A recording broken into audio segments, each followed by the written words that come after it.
Bonsoir, bienvenue, merci d'être sur TNTV. À la une ce soir, ce malaise qui s'intensifie dans le ciel polynésien avec ce courrier de l'intersyndicale d'Air Tahiti dans lequel la compagnie dit enregistrer un sérieux déficit. Elle pointe du doigt des aides apportées par le président du pays à Air Moana. Une concurrence déloyale, estime-t-elle, alors que l'inquiétude sur l'avenir des dessertes aériennes se poursuit. À la une également, cette violente agression en pleine nuit à Papeete. Un jeune homme a été frappé à sa sortie d'une boîte de nuit. Il affirme avoir été pris à partie pour sa couleur de peau. Une affaire qui ravive les tensions et la question de l'insécurité dans les rues de la capitale. Son témoignage dans ce journal. Enfin, nous vous emmenons également ce soir en immersion au CIRFA d'Aroué, le centre d'information et de recrutement des forces armées. Chaque année, 120 Polynésiens rejoignent les rangs de la Marine nationale. Qui sont ces candidats à l'engagement? Quelles sont leurs motivations? Et quelles perspectives s'offrent à eux? Pour y répondre, un invité ce soir, le capitaine de vaisseau Mario Benedetti, commandant du service de recrutement de la Marine nationale.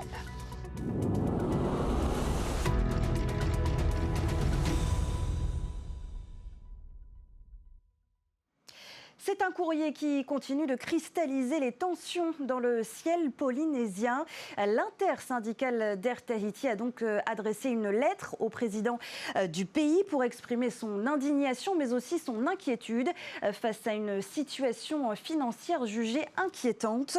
Elle interpelle sur l'absence de décision également concernant la délégation de services publics et pointe du doigt un conflit d'intérêts, car le nouveau directeur d'ATN est aussi le président d'Air Moana, de quoi mettre la pression à l'exécutif. Thomas Chabrol. Dans ce courrier, l'intersyndicale composée de 6 des 13 syndicats que compte Air Tahiti fait part de son inquiétude. Sur le marché fragile du transport interile, elle dénonce un déséquilibre face à la compagnie concurrente et l'aide du pays en sa faveur avec des prêts, des garanties de prêts et la défiscalisation. Autre point de crispation, l'avenir incertain de la délégation de services publics pour les liaisons vers les îles qui arrivent à échéance en juin. La compagnie ne peut toujours pas mettre en vente les vols pour 34 destinations. Aujourd'hui, ils s'inquiètent énormément de ce qu'ils vont devenir. Peut-être pas avec la prolongation, c'est un sursis de 1 an, mais après demain, si on perd le marché, par exemple, de ces îles, qu'est-ce qu'ils vont devenir? Beaucoup de nos salariés aujourd'hui s'inquiètent des conséquences qu'il va y avoir par rapport à l'attribution du marché. Automatiquement, on perd des îles, on est obligé de faire un plan social. Les syndicats contestent aussi la nomination de Lionel Guérin à la tête d'Air Tahiti Nui, alors qu'il conserve des fonctions à Air Moana.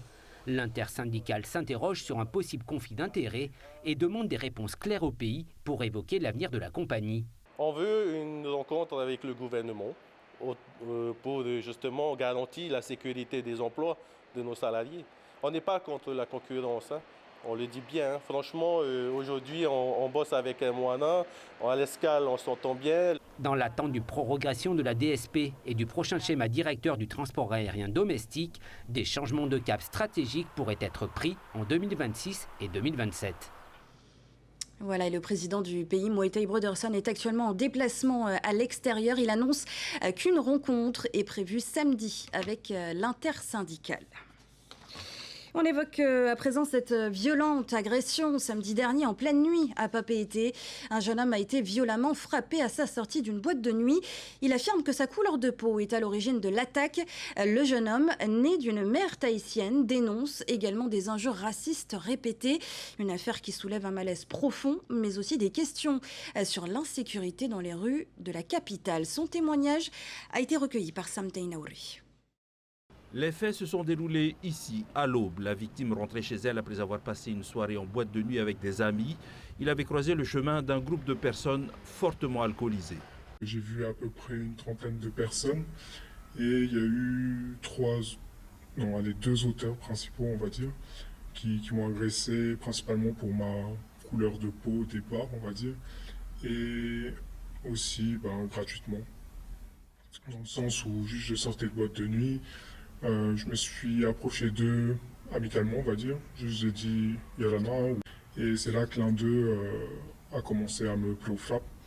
Et il pensait que j'étais pas tahitien, il savait pas que j'étais demi, donc il m'a dit Erehamo et sale blanc. Donc à ce moment-là, j'étais un peu perturbé, mais bon, ça m'étonnait pas. Ça m'arrive souvent, ce genre de remarques-là, vu que je m'habille comme un Popeye. Et aussi, je suis blanc de peau, quoi. Donc ça m'étonnait pas. Donc je me suis éloigné. Et quelques temps après, du coup, il y a un autre jeune qui m'avait vu et qui, lui, s'est rapproché de moi directement. Et quand je me suis retourné, il m'a donné directement un coup de pied dans le nez, quoi. Donc j'ai le nez fracturé aujourd'hui et je suis actuellement en dépôt de plainte là, contre l'agresseur. L'agresseur a frappé à de multiples reprises Mouanaoura qui s'est simplement protégé le visage. L'auteur des coups a été rapidement interpellé par la police et sera très prochainement convoqué au tribunal. Cette douloureuse expérience a fait prendre conscience à Mouanaoura que la violence avait augmenté dans les rues de Papeete. Les années précédentes, du moins en tout cas, je sortais très régulièrement, presque tous les week-ends. Et sur les centaines de fois où je suis sorti, il y a peut-être uniquement une dizaine de fois où on m'a pas insulté, où on m'a pas fait des remarques par rapport à ma couleur de peau, insulté de Teyoro, PTA, ou de dégager, rentrer dans mon pays, etc. Alors que j'avais beau dire que je m'appelais Mouanaoura. Et donc c'est plus ça, moi, qui me surprenait, c'était le fait que ça m'arrive que maintenant. Même beaucoup de la police, des urgences, etc. que j'ai pu rencontrer du coup pendant le processus de vérification et des examens, pardon.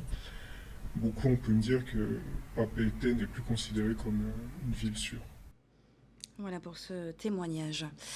C'est une porte d'entrée vers l'engagement, la discipline et parfois le grand large. Nous vous emmenons ce soir au CIRFA, le Centre d'information et de recrutement des forces armées. Passage obligé pour ceux qui envisagent une carrière militaire. Chaque année, en moyenne, 120 Polynésiens sont recrutés par la Marine nationale. Qui sont-ils? Quelle motivation les pousse à franchir le pas? On voit cela dans ce reportage de Thomas Chabrol. Ici, pas de rang serré, mais un espace d'échange et d'orientation sur la Marine nationale, ses spécialités et son rôle. Ces lycéens et étudiants participent à cette réunion d'information collective du CIRFA. Un premier pas pour s'informer ou pour repartir avec un dossier de candidature. C'est un déclic qui est venu comme ça et je me suis dit pourquoi pas après mes études partir dans la Marine nationale pour suivre un peu la voie déjà de mon grand-père qui était dans la Marine. Et pour pouvoir aussi voyager, découvrir autre chose, apprendre de nouveaux métiers. Manaïva est étudiant en 3e année de licence. Il veut intégrer la Marine nationale pour devenir opérateur d'écoute, un métier dans le renseignement. J'avais fait une première découverte de la Marine nationale au Forum des métiers qui a eu lieu à l'université, où j'ai pu voir, échanger avec quelques marins, quelques personnels, où j'ai pu aussi découvrir la base navale, où j'ai pu aller sur la frégate, ce qui m'a beaucoup plu. À la constitution d'un dossier s'ajoute obligatoirement un entretien de motivation avec un conseiller et une épreuve de test physique.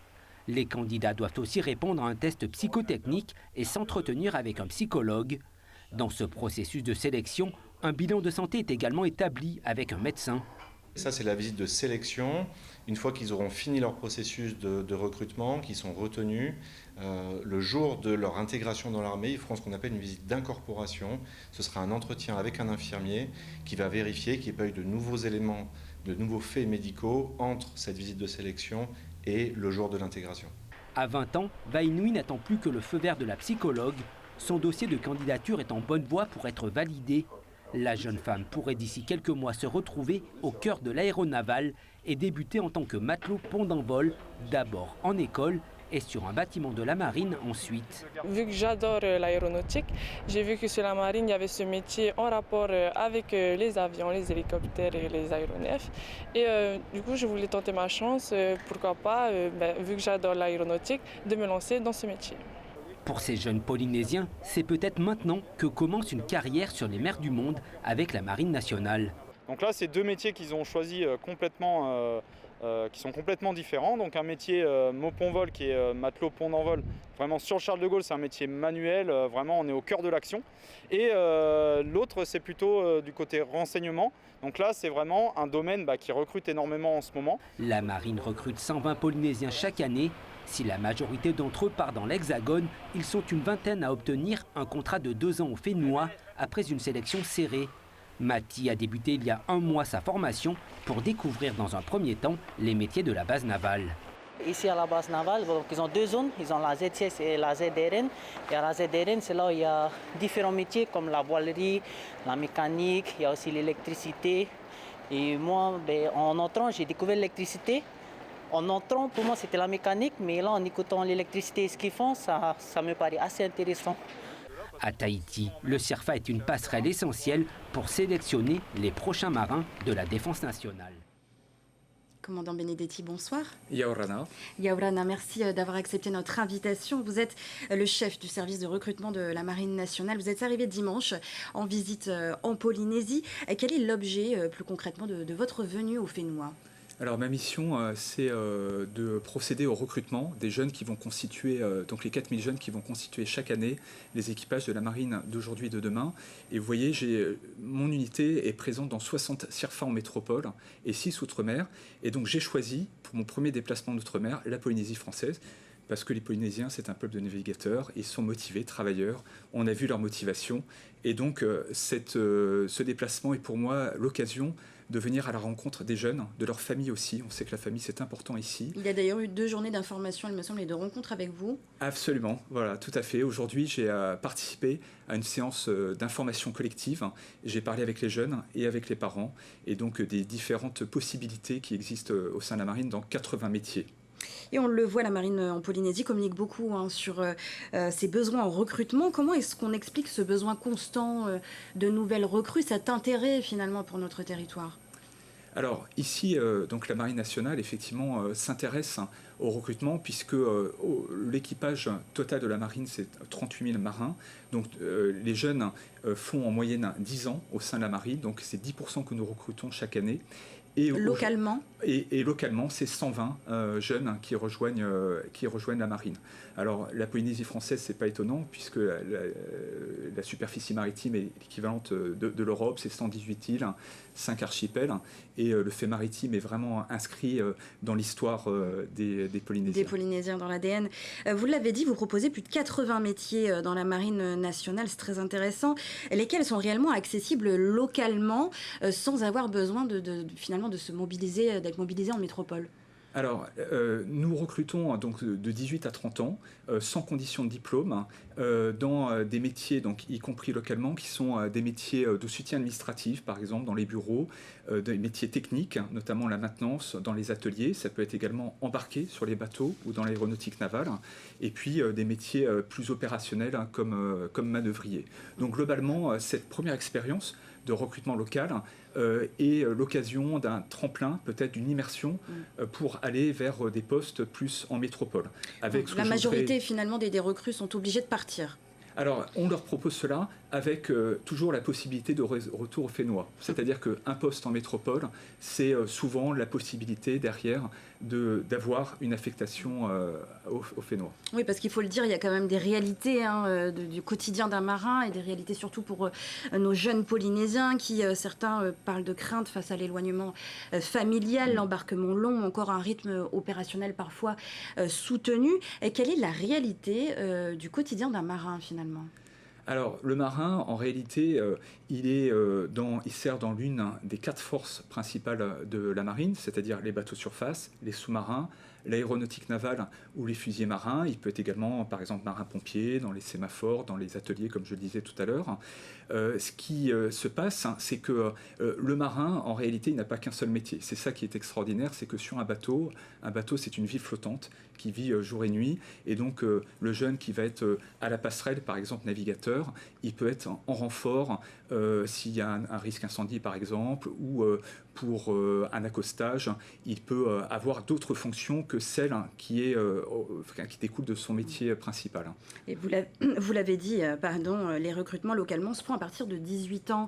Et pourtant, en métropole, il y a des recrutements à partir de 16 ans qui offrent parfois la possibilité d'intégrer l'école des mousses, il me semble une école d'excellence. Pourquoi nos jeunes Polynésiens ne peuvent pas y accéder finalement ? Alors, je corrige, j'ai bien dit, en fait, le recrutement, c'est de 16 à 30 ans. Alors, j'ai entendu 18-30 ans. Donc les Polynésiens, bien sûr, ont accès à toutes les possibilités de recrutement dans les écoles, que ce soit l'école des mousses, comme vous le précisez, qui commence à 16-17 ans, ou l'école des matelots dès 17 ans, et ensuite l'école des sous-officiers, l'école des officiers mariniers, Mestrance. Donc niveau requis, c'est le niveau bac minimum. Et il y a un accompagnement, ils sont très jeunes, 16 ans c'est très jeune.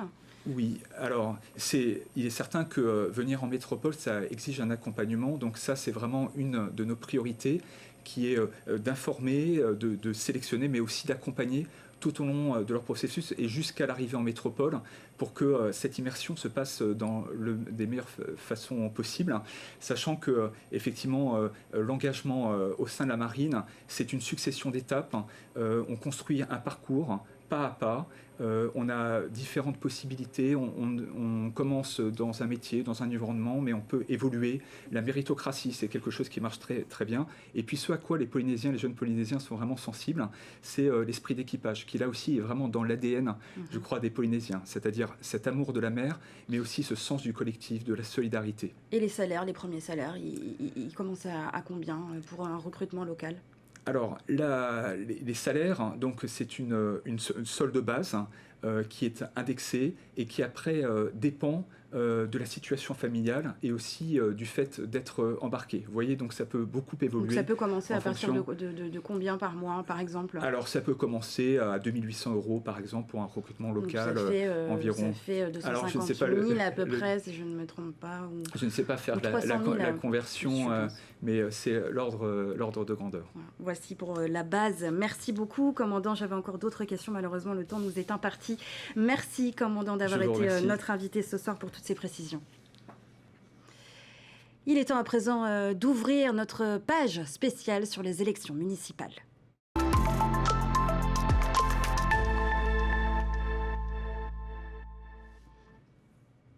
Et pour commencer, on prend la direction de Papara dans la commune. 7 listes sont en course pour les municipales. Focus ce soir sur la formation Papara no Ananhei. Elle est portée par Fabien Rima, l'ancien premier adjoint de Sonia Punua, la maire actuelle. La liste souhaite apporter un nouvel élan à la commune. Elle s'en explique dans ce reportage de Matai Horei, commentaire signé Laure Philibert. Ils arborent les couleurs jaune et bleu et ne sont pas soutenus par une formation politique. Papara no Ananhei souhaite apporter un vent nouveau à Papara, même si dans ses rangs figurent quelques adjoints de Sonia Punua. L'équipe portée par Fabien Rima, lui-même premier adjoint de l'actuel Tavana durant 4 ans, mène une campagne active, rencontres avec la population, réunions publiques ou encore réalisation des affiches et documents de propagande électorale, des rendez-vous dans une atmosphère joviale. Papara no Ananhei souhaite pouvoir proposer une eau de bonne qualité en continu aux habitants, rénover les structures sportives et animer la commune. En général, l'événement qu'on a, c'est seulement au Tiurei.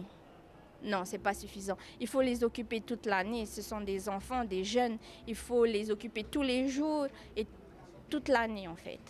On veut une commune qui bouge, une commune où les habitants décident. Fort de son expérience en tant qu'adjoint, l'ancien agent de sécurité aéroportuaire a un leitmotiv: réaliser, développer, respecter. La liste formule plusieurs propositions à destination des jeunes.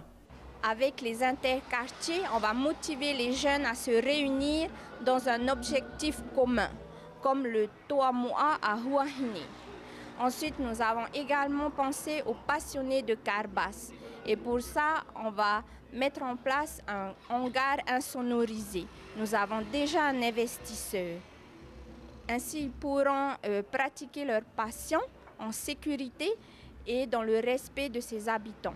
Les candidats âgés de 20 à 72 ans espèrent aussi structurer le ramassage des déchets, notamment dans les petites servitudes, et soutenir le développement économique.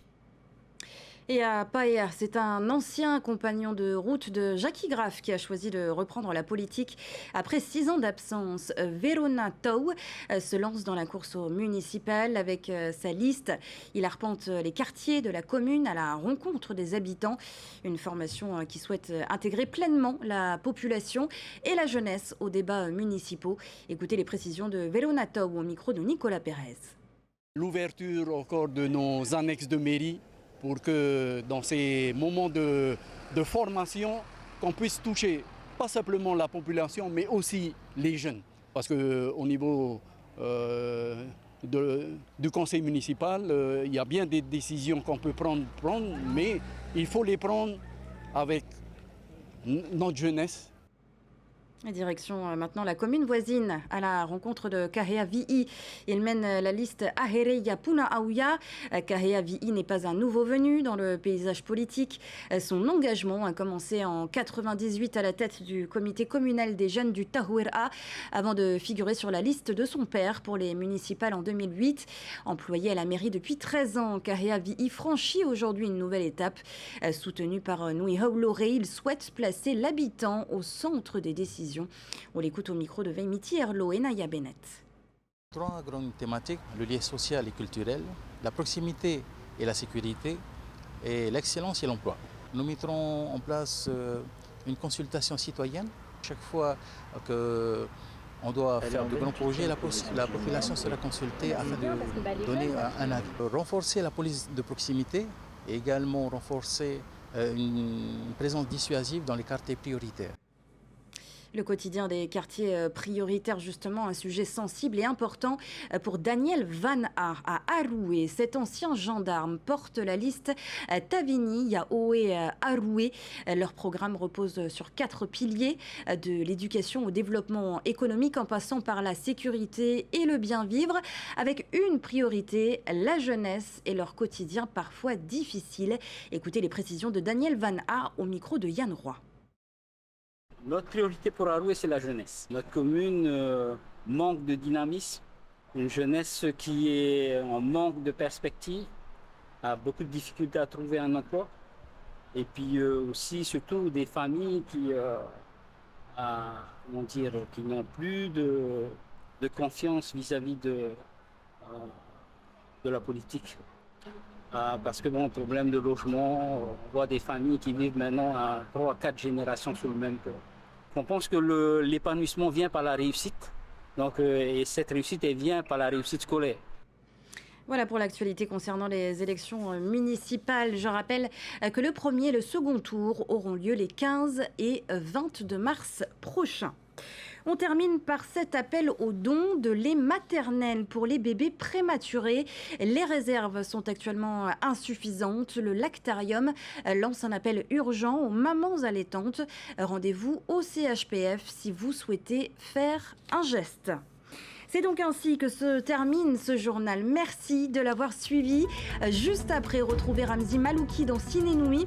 Et ce sera suivi de 2 nouveaux épisodes de la série MacGyver. Excellente soirée sur TNTV, bien sûr. À demain. Retrouvez ce journal en replay sur notre site internet et notre application mobile TNTV.